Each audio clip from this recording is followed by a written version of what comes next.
Hey everybody, welcome back to Gearheaddaily. I'm your host Eric, and every day I try to bring you something fun, interesting, or just, relatively enraging in the car world. But today I found something super hilarious, and today's video is going to be relatively short.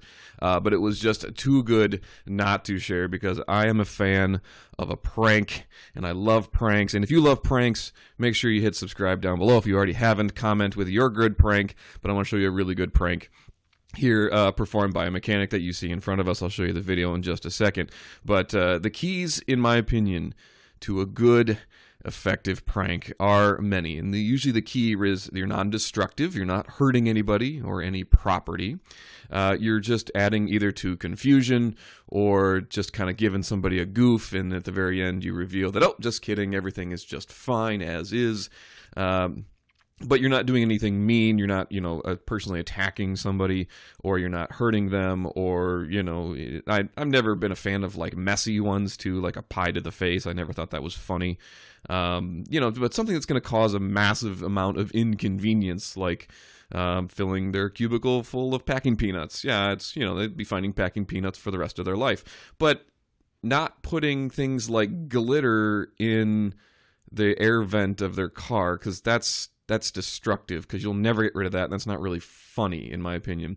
One of the more destructive ones that I've seen is somebody put motor oil on somebody's windshield of their car, and it made a mess, and you can't use your wipers because it just smears it around, and so it actually becomes a driving hazard. And I thought that was actually really mean of something to do, even though they thought they were being funny. In reality, it was quite mean and destructive to the person's car. Some of the better automotive pranks that I've seen are putting a zip tie around a drive shaft of a car, which is pretty funny because every time they move, the car moves, and you get the long tail of the zip tie kind of flicks around, tick, tick, tick, tick, tick, tick, tick, tick, and it moves at the speed of the car, which is hilarious. And it always takes a couple minutes for the person to figure it out, but nothing's damaged, nobody's the wiser, and everybody got a good laugh. The other one is I've seen somebody put a harmonica in front of the radiator. So as soon as you move, you start hearing this kind of whining noise, which I thought was pretty inventive and pretty funny. So I don't know. Put in the comments. Do you have any good automotive pranks that I don't know about, or seen with some good ones? So let me know if you haven't. And otherwise, if you haven't already, please subscribe. It would really help me out and the channel out quite a bit. So what we have in front of you here is a pretty good one, but I want to tell you my best prank that I ever pulled, and this was my senior year of high school. I had 2 days left, and I figured, well, I want to do a prank, and I didn't tell anybody my plan, and I stayed after class one day, because this is back in the day when you could stay after and nobody would really give you grief, and the school's usually open until like 8, 9 p.m. every night. And they really locked the doors.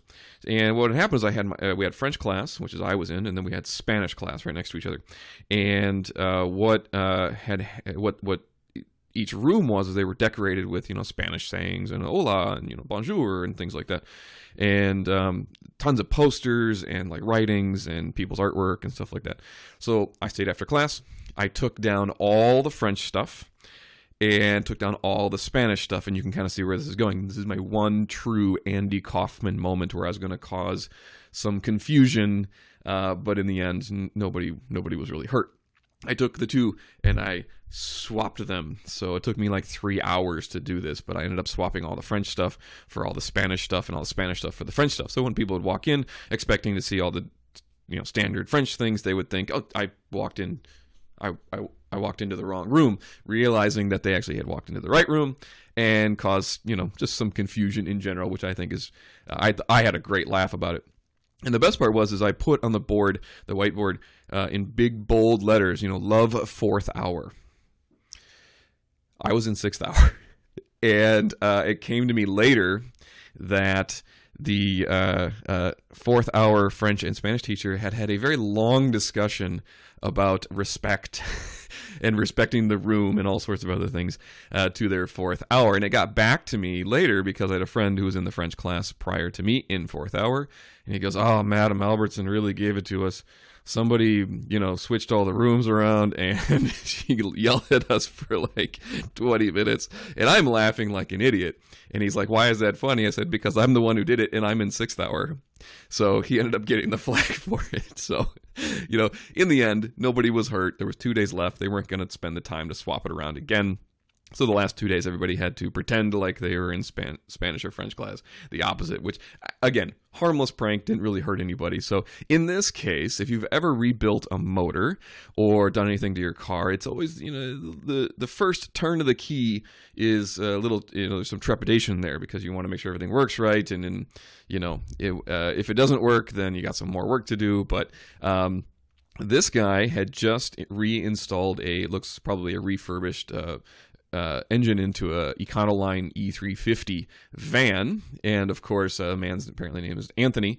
Do this on the very first startup, and you can imagine the mechanic's face as he started it up and heard this noise. First startup.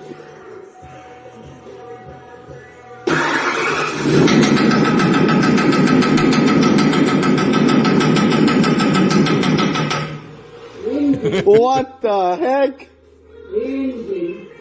I'll put the link in the description. It's hilarious, but you can imagine that guy's face when he heard what he thought was a rod knock, because I'm sure from inside the cab they sounds almost identical, which, I'm sure he's just like, oh my God, this is going to take me hours to redo and put in a new engine and all the other stuff and this sort of thing. But that's the key to a good prank. You confuse somebody, you kind of give them a little bit of grief, you tell them at the end, hey, just kidding, everything's totally fine.